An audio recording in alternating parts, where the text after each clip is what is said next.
बोल बम बोल बम बोल बम बोल बम बोल बम बोल बम बोलते बोलते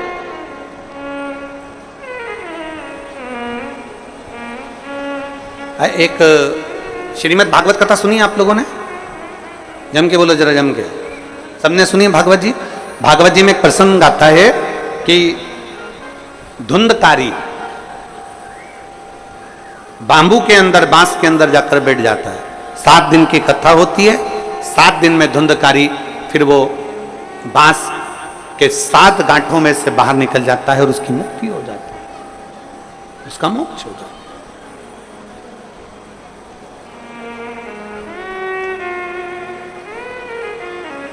एक बांस कंधे पर लिया, 2 लोटे, 2 कलश उसमें बंधे और उसको हमने पकड़कर बोल बम बोल बम बोल बम बोल बम बोलते बोलते चल।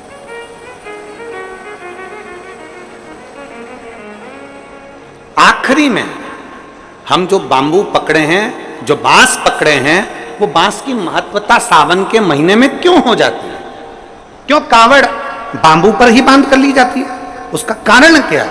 उसका केवल एक कारण है, हे देवाधिदेव महादेव, इस बांबू में गांठें हैं। और सरलता में जाइए, देखो बहुत बहुत सरलता में जाइएगा। हमारे भारत की भूमि के जो जगत गुरु शंकराचार्य जी हैं, वो भी अपने हाथ में दंड रखते हैं, वो भी बांबू, वो भी बांबू, वो भी बांस।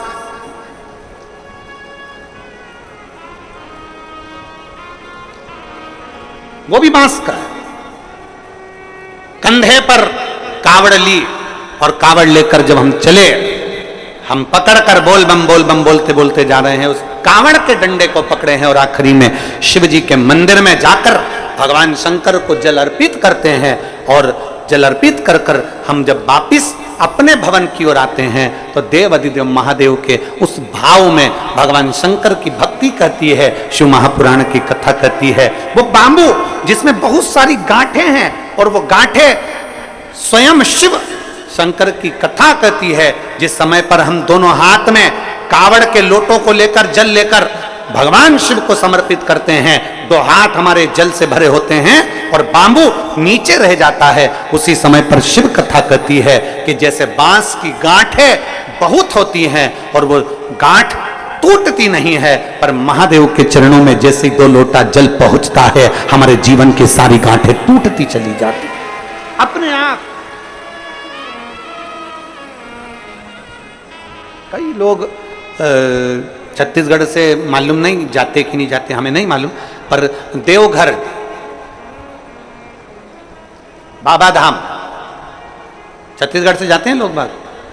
हाथ उठाओ जरा, जाते हैं? अरे बहुत बढ़िया, रखो रखो, बहुत बढ़िया। देवघर जाते हैं, सुल्तानगंज से जल भरकर देवघर तक पैदल 150 किलोमीटर तक बाबा का नाम लेते लेते लेते लेते भगवान का भजन करते करते चले जाते। उसके दरवाजे तक पहुंच गए। जल महादेव पर चढ़ा कि नहीं चढ़ा, वो मतलब नहीं है, वो मूलता नहीं है, पर आप भगवान के दरवाजे तक जब पहुंचते हो,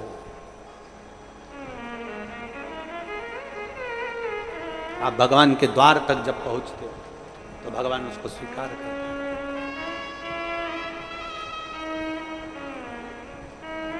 पहुंचते हैं हम उसके दरवाजे तक, जब पहुंचेंगे तो सुख का अनुभव अपने आप होगा, अपने। शिव कथा कहती है, कावड़ लेकर जब हम भगवान देव अधिदेव महादेव की ओर बढ़ते हैं, कावड़ लेकर,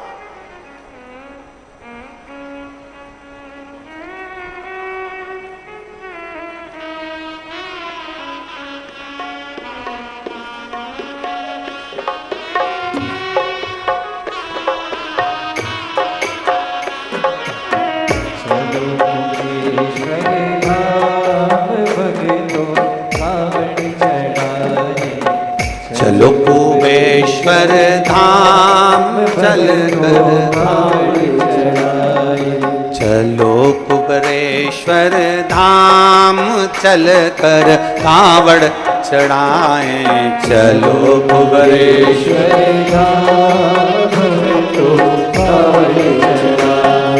कावड़ चढ़ाए मेरे भोले को रिझाए, कावड़ चढ़ाए मेरे भोले को रिझाए, कावड़ चढ़ाए शिव शंकर को रिझाए, कावड़ चढ़ाए शिव शंकर को रिझाए। अरे चलो कुबरेश्वर धाम चल के कावड़ चढ़ाए, चलो कुबरेश्वर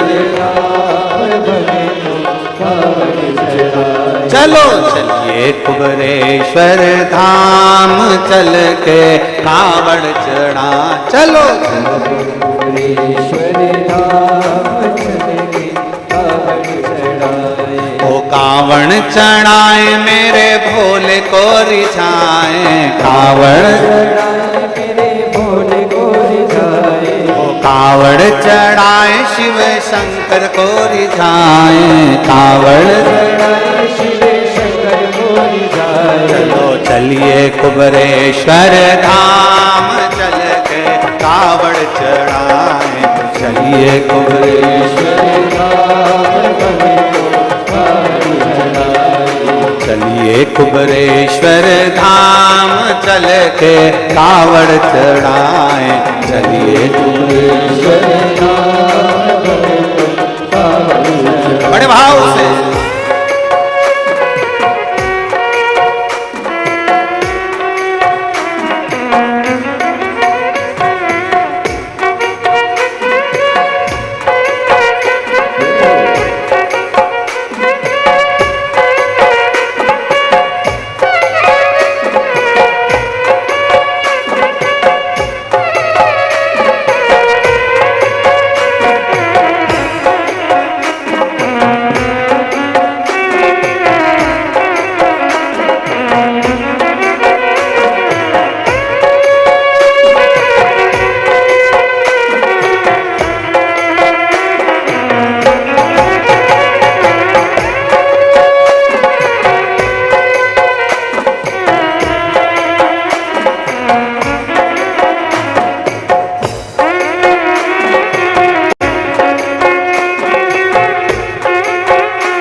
पहली कावड़ माता गौरा चढ़ाई, पहली कावड़ माता गौरा चढ़ाई, पहली कावड़ माता गौरा चढ़ाई, पहली कावड़ माता गौरा चढ़ाई, ओ गौरा चढ़ाई भोले बाबा को रिझाई, गौरा चढ़ाई भोले बाबा को रिझाई, गौरा चढ़ाई शिव शंकर को रिझाई, गौरा चढ़ाई शिव शंकर को रिझाई। चलो चलिए कुबरेश्वर धाम चल के कावड़ चढ़ाए, चलिए कुबरेश्वर धाम भक्तों कावड़ चढ़ाए, चलिए कुबरेश्वर धाम चल के कावड़ चढ़ाए, चलिए कुबरेश्वर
कावड़ माता लक्ष्मी चढ़ाई, दूजी कावड़ माता लक्ष्मी चढ़ाई, दूजी कावड़ माता लक्ष्मी चढ़ाई, दूजी कावड़ माता लक्ष्मी चढ़ाई, लक्ष्मी चढ़ाई नारायण को पाई, लक्ष्मी चढ़ाई नारायण को पाई, लक्ष्मी चढ़ाई नारायण को पाई, लक्ष्मी चढ़ाई नारायण को पाई। चलो चलिए कुबरेश्वर धाम चल के कावड़ चढ़ाए, चलिए कुबरेश्वर धाम को कावड़ चढ़ाए, चलो चलिए कुबरेश्वर धाम चल के कावड़ चढ़ाए, चलिए कुबरेश्वर धाम को कावड़ चढ़ाए।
कावड़ माता सीवन चढ़ाई, तीजी कावड़ माता सीवन चढ़ाई, तीजी कावड़ माता सीवन चढ़ाई, तीजी कावड़ माता सीवन चढ़ाई, सीवन चढ़ाई सारे भक्त जाए, सीवन चढ़ाई सारे भक्त जाए, चलो कुबरेश्वर धाम को कावड़ चढ़ाए, चलो कुबरेश्वर धाम को कावड़ चढ़ाए, चलो कुबरेश्वर धाम को कावड़ चढ़ाए। चलो चलिए कुबरेश्वर धाम चल के कावड़ चढ़ाए, चल के कावड़ चढ़ाए,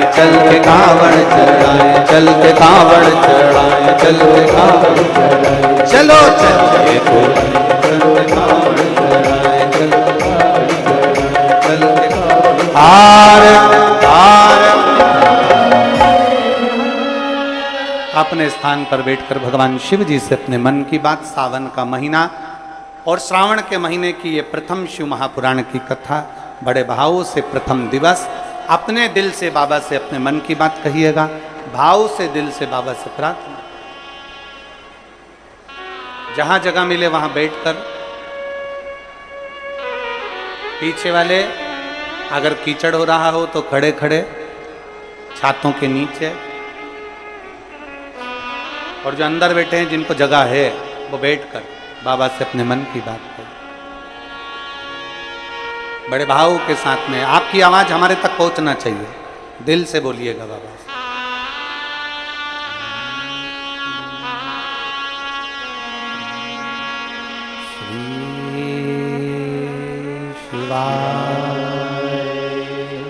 नमस्तु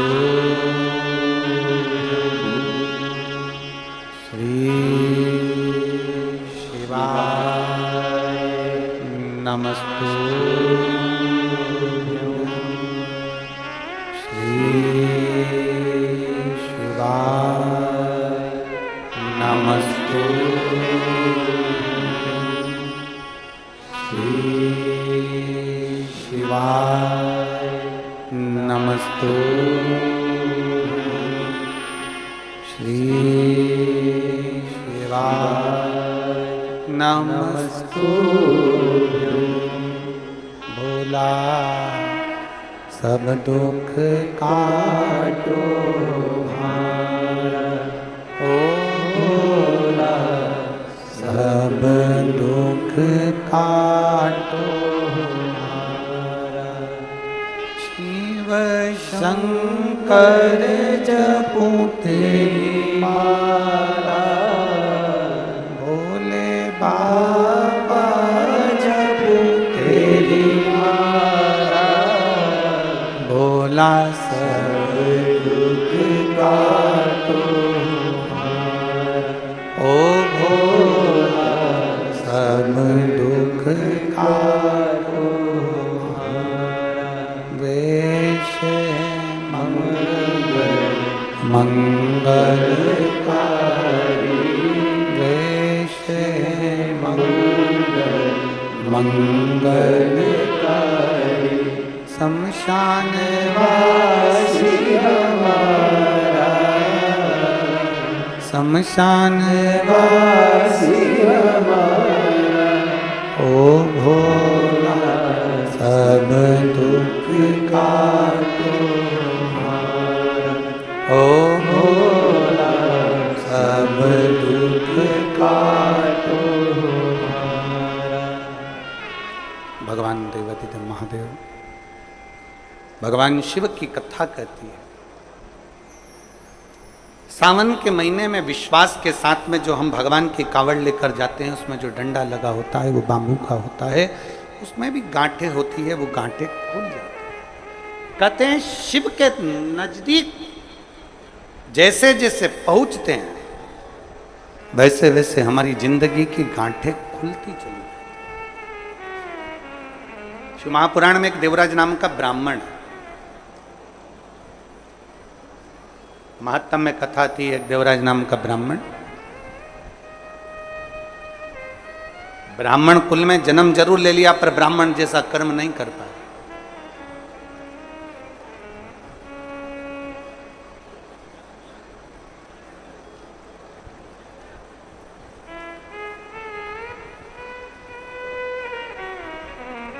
एक व्यसन,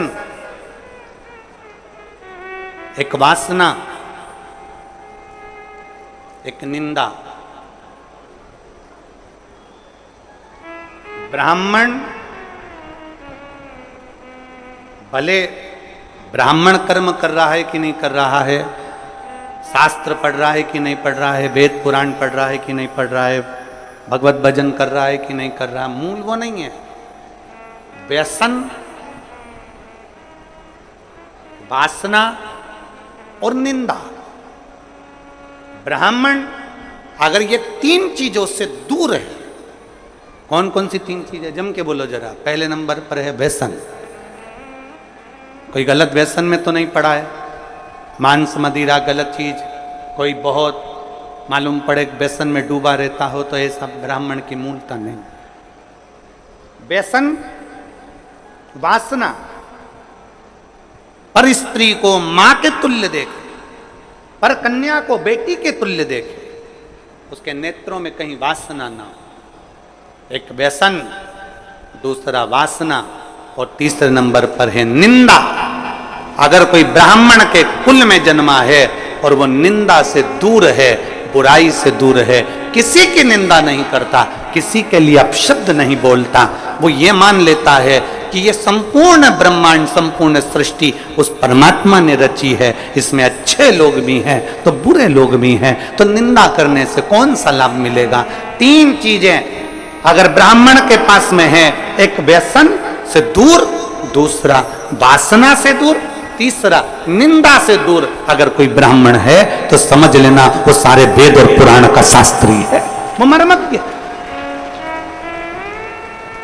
उसने भले वेद पढ़े कि नहीं पढ़े, शास्त्र पढ़े कि नहीं पढ़े, पुराण पढ़े कि नहीं पढ़े, मालूम नहीं। उसने कभी पूजन करी कि नहीं, पता नहीं। उसने कभी मंत्र जाप किया कि नहीं, पता नहीं। उसने कभी संध्या करी कि नहीं, पता नहीं। पर जिस ब्राह्मण, जो ब्राह्मण व्यसन से, वासना से और निंदा से दूर रहता है, समझ लेना वो ब्राह्मण वेद और पढ़े हुए शास्त्र पढ़े हुए ब्राह्मण के तुल्य होता है।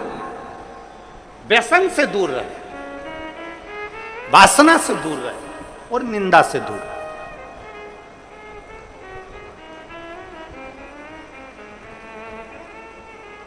व्यसन, वासना और निंदा से जो दूरी बना लेता है, समझ लो वो श्रेष्ठ है, वो श्रेष्ठ।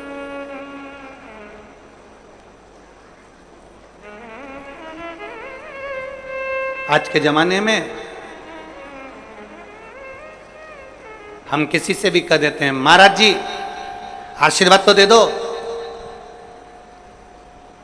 अगर चतुर महाराज होगा, चतुर होगा तो वो कह देगा मेरे आशीर्वाद से क्या करना, तुम्हें अगर आशीर्वाद लेना है तो अपने घर के बुजुर्गों का, माता पिता का और परमात्मा का आशीर्वाद लेते रहो, जिंदगी सार्थक हो जाए।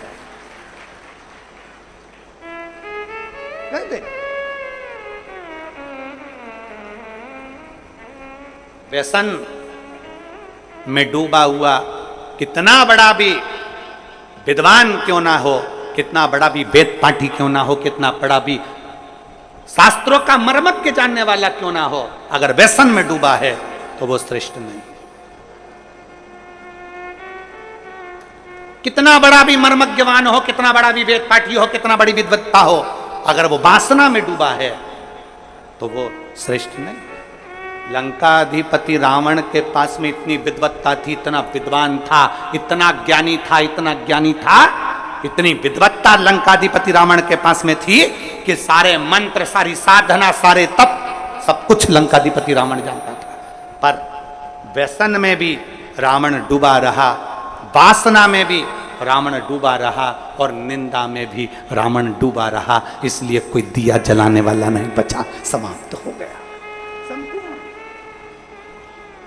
आप भले वेद ना पढ़िए, आप भले शास्त्र ना पढ़िए, आप भले मर्मज्ञ मत बनिए, आप भले विद्वान मत बनिए, पर ब्राह्मण के 3 लक्षण अगर आपके अंतर्गत हैं, आप व्यसन से दूर हो, आप वासना से दूर हो, आप निंदा से दूर हो, किसी की निंदा आपके मुख पर नहीं आती, किसी की बुराई आपके मुख पर नहीं आती, समझ लेना कि कहीं ना कहीं आप शंकर का एक रूप धरकर पृथ्वी पर आए हो, कहीं ना कहीं राम का एक रूप रखकर आप मृत्यु लोक में आए हो, कहीं मेरे कृष्ण ने आप पर कृपा करी तो कहीं अपने अंश को भूमि पर भेज दिया। अगर इन 3 चीजों से आप दूर हो,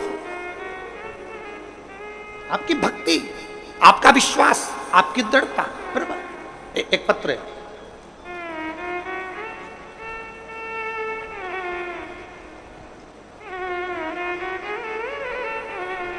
योगिता साहू, चंद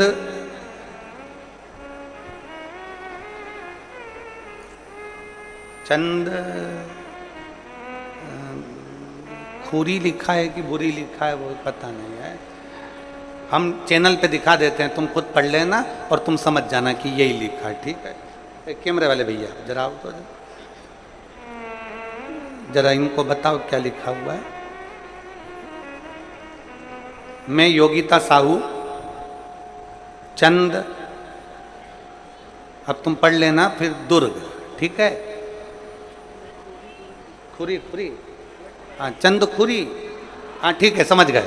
हर हर महादेव। मैं योगिता साहू, चंद खुरी, दुर्ग से। कहीं बैठी हो तो हाथ हिला सकती हैं।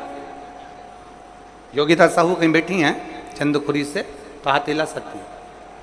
मैं बाबा का क्या वर्णन करूं गुरुदेव।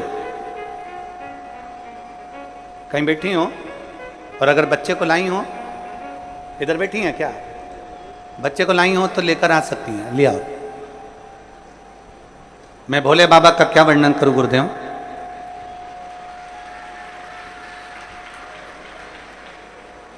मेरे यहाँ शादी के हमने 1 साल, 2 साल, 3 साल, 4 साल, 5 साल, 6 साल, 7 साल, 8 साल तक इंतजार करते रहे बच्चे का कि बच्चा होगा, संतान होगी, पर संतान का सुख नहीं हुआ गुरुदेव।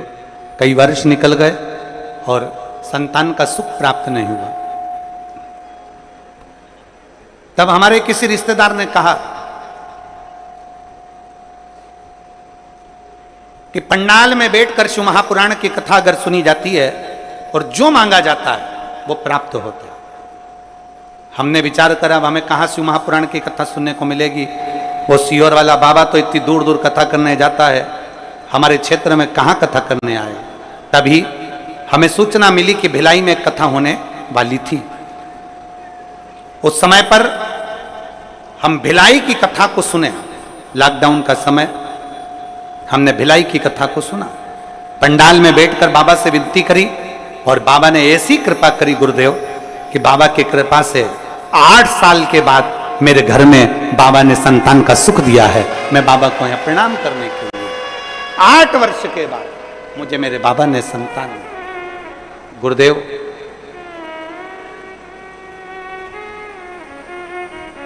एक बात कहना चाहती हूं,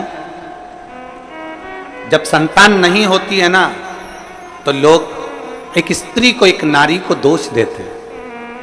पर मेरे भोले बाबा से विनती है, आप जो अपनी भाषा में कहते हो वो एक बार इस व्यासपीठ से जरूर कहना। हम जो भोले बाबा से कहते हैं आपको मालूम होगा, एक ही चीज कहते हैं कि मेरे बाबा किसी स्त्री की गोद खाली मत रखना और किसी पुरुष की जेब खाली मत रखना। स्त्री की गोद खाली रहती है। लॉकडाउन के समय पर हमने कथा सुनी और बाबा से इस पंडाल में बैठकर बाबा से भिलाई की कथा में मांगा था कि हमारे घर औलाद हो जाए, और बाबा ने 8 साल के बाद हमें कथा, बाबा ने संतान दी। स्त्री की गोद खाली रहती है तो लोग ताना देते रहते हैं, अपशब्द कहते रहते हैं, ना जाने क्या क्या बोलते रहते हैं। और पुरुष की जब जेब खाली रहती है तो दुनिया के लोग गिनते नहीं है, ठोकर मार देते, ठोकर मार देते। दोनों चीजों में ताने मिलते हैं साहब, दोनों चीजों। एक पत्र और है, दीप्ति साहू, कोडिया दुर्ग। दीप्ति साहू कहीं बैठी हैं कोडिया दुर्ग से, आप ही हैं? बच्चा आया है के साथ में? ले आओ इसको भी, लिया। गुरुजी, हमारी शादी को कई वर्ष बीत गए थे, संतान के लिए तरस रहे थे। तब हमारे पास वाली आंटी ने हमसे कहा कि तू सफेद आंकड़े की जड़ का प्रयोग कर, शंकर जी के मंदिर में 1 लोटा जल चढ़ाना प्रारंभ कर। हमने शिव जी के मंदिर में 1 लोटा जल चढ़ाना प्रारंभ करा, सफेद आंकड़े की जड़ का प्रयोग करा। प्रयोग करने के बाद संतान नहीं हुई, फिर दूसरी बार हमने सफेद आंकड़े की जड़ का प्रयोग करा और बाबा की कृपा से हमारे घर में कई वर्षों के बाद किलकारियां खेली और संतान का सुख प्राप्त हुआ। लिया बच्चे को, लिया।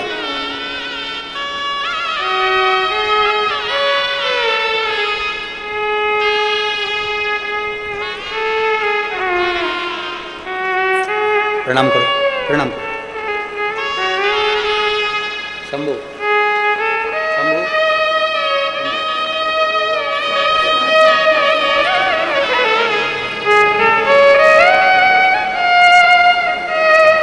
खुश हो गया, प्रसन्न हो गया। अब रोने का नहीं, अब खुश होने का।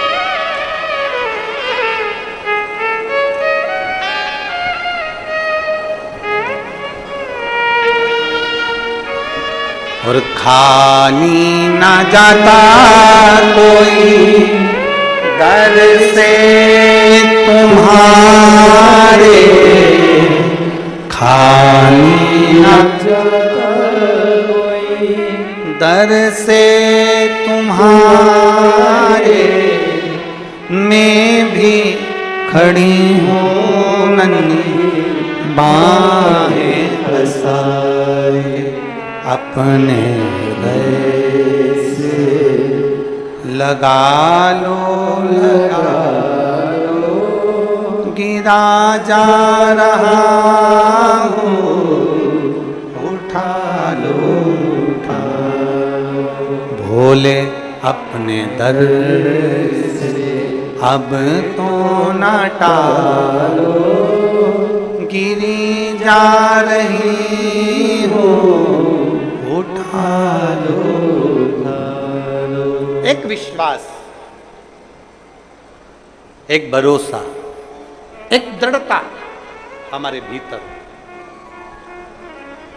हम गलत कर्मों से दूर हों, गलत व्यसन से दूर हों, गलत चीजों से दूर हों, गलत सोच से दूर हो, गलत विचार से दूर हो, तो शिव क्यों ना मिले? फिर शंकर क्यों ना मिले? मिलता।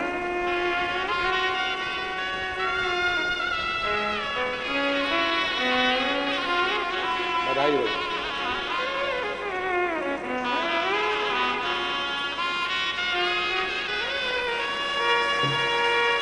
शंभू शंभू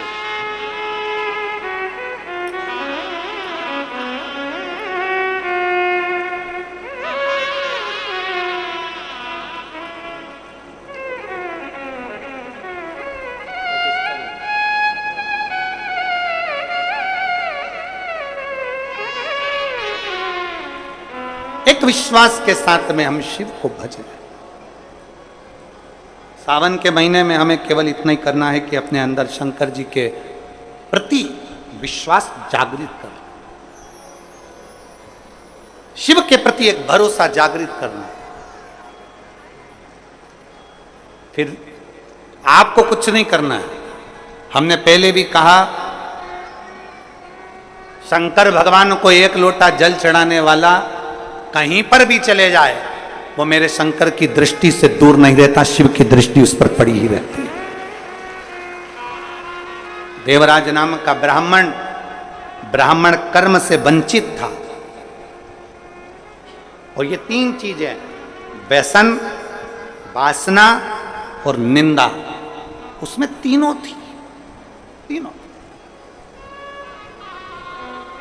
वो व्यसन में भी डूबा रहता था, वासना में भी डूबा रहता था, और निंदा में भी डूबा रहता था। एक बहुत सुंदर बात शिव महापुराण की कथा कहती है, कोई निंदा करने वाला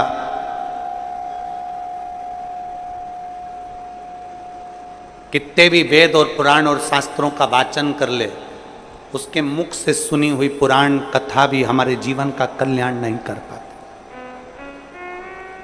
व्यसन और वासना में डूबे हुए व्यक्ति के मुख से कितना भी प्रवचन सुन लो, वो हमारा कल्याण नहीं कर सकता, वो हमारा कल्याण नहीं कर सकता। आज के जमाने में डुप्लीकेट ना जाने कितने सारे बाबाओं का ढेर लगा पड़ा हुआ है। सावधानी की बहुत जरूरत है, बहुत जरूरत।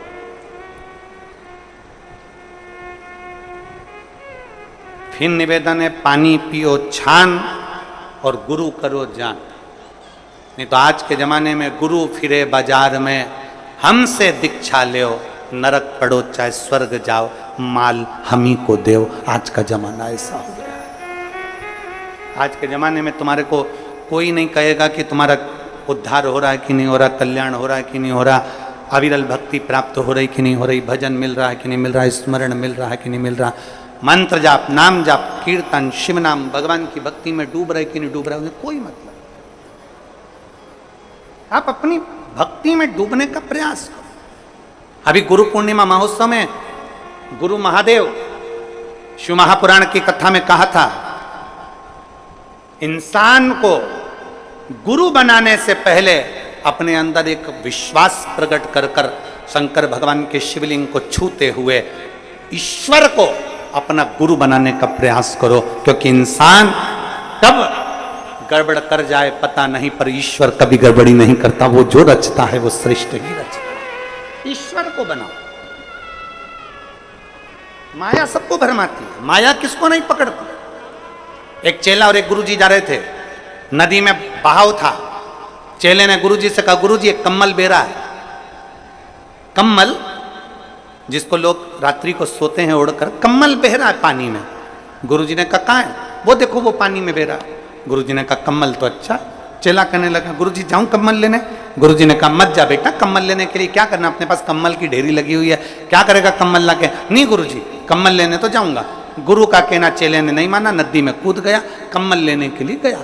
जैसे कम्मल लेने के लिए वो गया, कम्मल लेकर आने लगा, कम्मल पकड़ लिया। उसको नहीं मालूम था कि ये कम्मल नहीं है, ये तो कोई भालू पानी में बह रहा था। तो भालू ने उस शिष्य को पकड़ लिया, अब वो छोड़ नहीं रहा। गुरुजी घाट पे से चिल्ला रहे, बेटा कम्मल छोड़ दे। शिष्य चिल्ला कर कह रहा है, गुरुजी मैंने तो कम्मल को छोड़ दिया पर कम्मल मुझे नहीं छोड़ रहा है। तो भालू ने पकड़ लिया, मैंने कम्मल को छोड़ दिया पर कम्मल मुझे नहीं छोड़ रहा है। बस यही संसार है।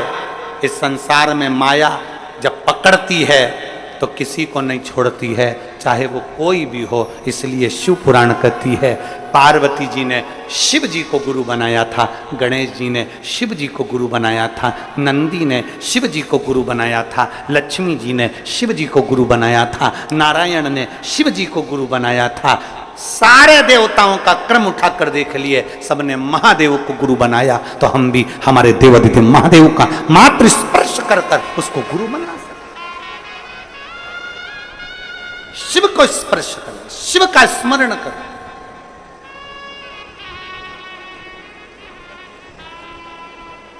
व्यसन, वासना और निंदा ये दूर रहे।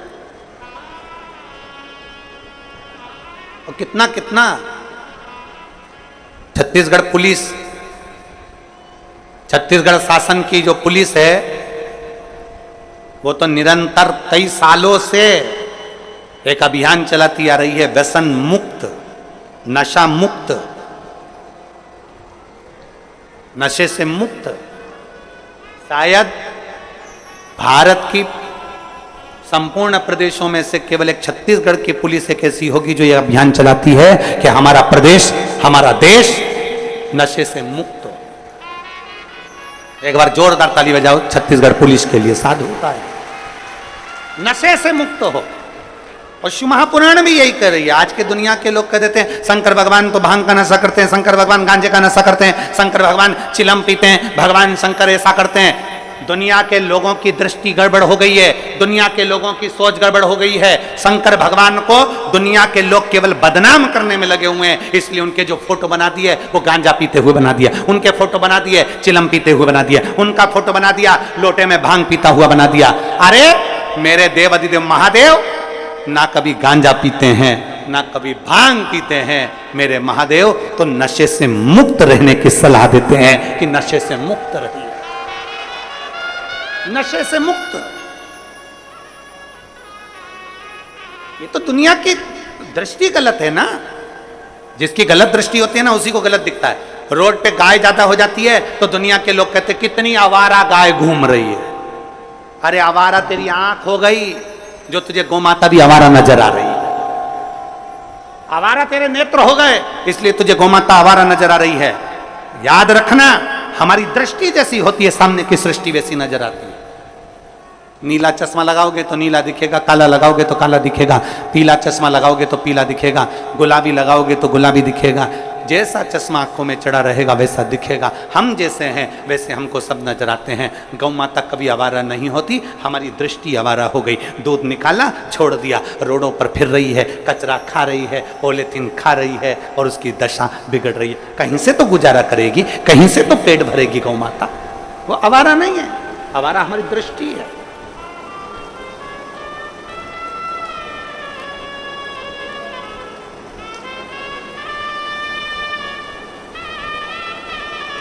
एक साधुता। मेरे शिव कभी नशा करने की आदत नहीं डालते, मेरे शंकर कभी नहीं कहते कि तुम गांजा पियो, मेरे शिव जी कभी नहीं कहते कि तुम भांग पियो, मेरे शंकर भगवान कभी नहीं कहते कि तुम चिलम पियो। मेरे शंकर भगवान तो कहते हैं कि नशों से दूर हो जाओ और भगवान की अविरल भक्ति के नशे में डूब जाओ। जिस दिन तुम राम नाम, कृष्ण नाम, शिव नाम के नशे में डूबोगे उस दिन तुम्हारी जिंदगी स्वयं सार्थक होती चलेगी। व्यसन, वासना और निंदा, ये तीनों से ब्राह्मण को दूर रहना चाहिए।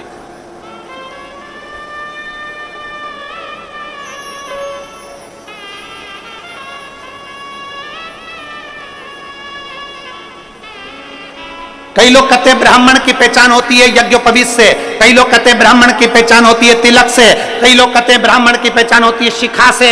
पर शिव महापुराण की कथा कहती है ये तीन से ब्राह्मण की पहचान तो होती है, पर तीन चीजें ब्राह्मण को परमात्मा से मिला देती है। एक व्यसन से मुक्ति, एक वासना से मुक्ति और एक निंदा से मुक्ति।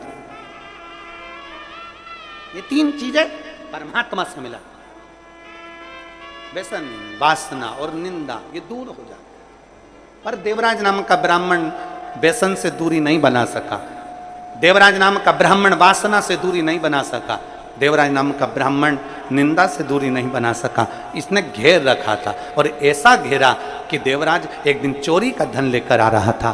चोरी का धन उसके पास में था और वो चोरी का धन उसके साथ में किसके लिए ला रहा था? देवराज चोरी किसके लिए कर रहा था? देवराज को चोरी की जरूरत क्या पड़ गई? पेट भरने जितना तो मेरा भोलेनाथ सबको देता है, पेट भरने जितना तो मेरा बाबा सबको देता है, क्योंकि उसने संकल्प लिया है कि मृत्यु लोक में मैंने तुझे जन्म दिया है तो तेरे पेट भरने की जवाबदारी मेरी है। पर याद रखना, पेट भरने जितना मैं दूंगा, तेरा परिवार जितना बढ़ता चले जाएगा, उतना उतना तेरे धन की व्यवस्था में करते चले जाऊंगा, उतना उतना तेरे भोजन की व्यवस्था में करते चले जाऊंगा, सब कुछ मैं दूंगा। पर जब तू गलत जगह पर जाएगा, गलत सोच रखेगा, गलत दृष्टि रखेगा, तो गलत जगह से फिर धन आएगा और गलत जगह से धन आएगा तो वो तुझे बर्बाद कर दे, वो तुझे नष्ट कर दे, वो तुझे तकलीफ दे दे।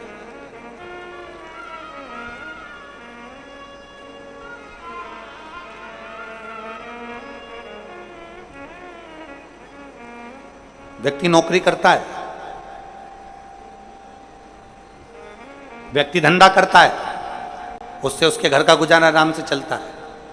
पर जब वो सोचने लगता है कि पड़ोसी के घर में एक गाड़ी आई है, बहुत जोरदार आई है, गाड़ी मुझे भी चाहिए, तब फिर वो एक का दो करना प्रारंभ कर देता है। पड़ोसी ने बड़ा बंगला बना लिया, महल बना लिया, मेरे परिवार वालों ने, मेरे रिश्तेदारों ने बड़ा महल, बड़ा बंगला बना लिया, अब उसको भी ज्यादा चाहिए, तो उसने फिर एक का दो करना प्रारंभ कर दिया। मतलब जब तक उसका पेट भरा रहा था, परमात्मा उसको उस लायक दे रहा था। धन ज्यादा चाहिए था तो गलत काम करना उसने प्रारंभ कर दिया। देवराज अपनी पत्नी, अपने बच्चों के साथ रहता था, भोलेनाथ उसका गुजारा करता था। जब तक अकेला था, तनख्वाह भी कम थी, काम भी कम था, पत्नी आ गई, थोड़ा काम धंधा बढ़ गया, थोड़ा बिजनेस बढ़ गया, बच्चे हो गए तो और काम धंधा बाबा ने बढ़ा दिया, संतान का सुख आया, थोड़ा और बढ़ गया और। पर देवराज जब तक तो ठीक रहा। अब देवराज एक दिन कहीं से निकल रहा था और एक सुंदर सी वेश्या ने उस देवराज को देख लिया और देवराज उस वेश्या को देखकर एक टकटकी निगाह में स्तब्ध हो गया। वेश्या को देखकर देवराज की स्थिरता बन गई।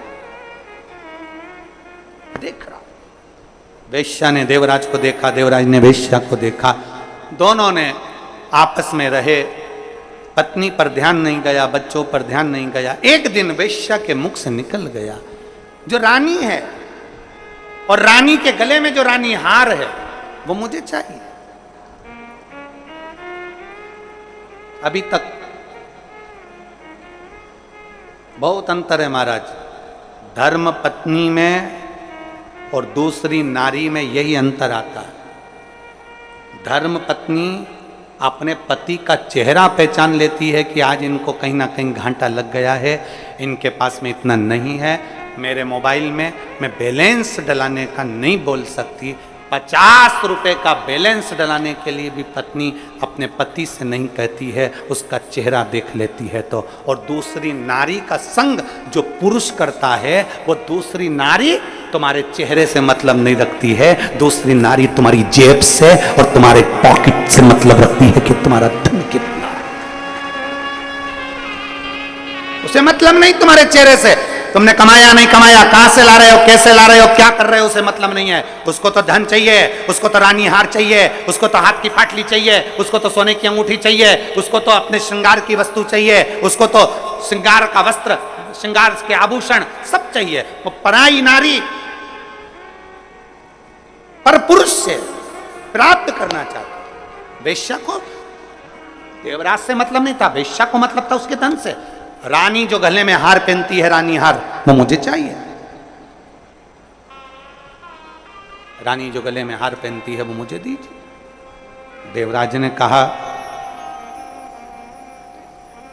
मन में देवराज ने सोचा मेरी पत्नी ने कभी मुझसे हार नहीं मांगा, मेरी पत्नी ने कभी मुझसे कोई सामान नहीं मांगा, पर ये वेश्या आए दिन कुछ ना कुछ मांगती, फिर भी उसके आकर्षण में इतना आसक्त था, उसके आकर्षण में, उसके स्वरूप में इतना इतना इतना फंस चुका था कि निकल नहीं पा रहा। वेश्या ने कह दिया, कल तक मुझे रानी के गले का हार चाहिए, कल तक चाहिए। ठीक है, गया, रानी के गले का हार चुराकर चोरी का सामान लेकर भाग रहा था, पीछे दूत लग गए, शरीर में कष्ट हो गया, बहुत तपन होने लगी, बुखार सा आ गया, आगे बढ़ नहीं पा रहा था, ठंड बहुत लग रही थी, करूं क्या। तभी उसने विचार करा कहीं जाके छुप जाता हूं। उसको मालूम नहीं था शिव जी के एक शिवालय में, शंकर का मंदिर नहीं होता, शंकर का शिवालय होता, मंदिर में भगवान स्थिर होकर बैठते हैं। राम जी का मंदिर, भगवान कृष्ण का मंदिर, भगवान दत्त का मंदिर, देवी जी का मंदिर, देवता जी का मंदिर, इसका मंदिर, उसका मंदिर हो सकता है, पर शंकर का मंदिर नहीं होता। शंकर का जो मंदिर होता है उसको शिवालय कहते हैं। शिवालय का मतलब होता है कि जब हम एक लोटा जल चढ़ाने के लिए शंकर के मंदिर में जाते हैं तो शिव हम में लय हो जाता है और हम शिव में लय हो जाते हैं, वो शिवालय कहलाता है। शंकर हमारे भीतर, हम शंकर के भीतर। मंदिर में भगवान स्थिर होता है, शिवालय में भगवान स्थिर नहीं होता। शंकर के मंदिर में नंदी बाहर होता है, प्रतिदिन शाम का समय प्रदोष काल में शंकर